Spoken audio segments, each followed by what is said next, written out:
কপালে তুই নাই লেখা কি কারণে দিস নাই দেখা কে তোর হইল আপন বল রে সাথী বল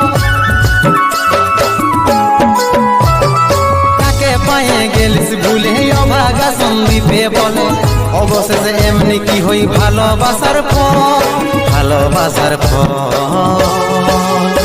তোকে কি বলে বুঝাবো একটু বুঝার চেষ্টা কর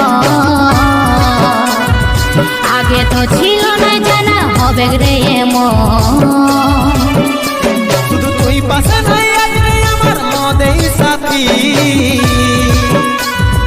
এমনি ভাবে কাটাই দিব সারাটা জীবন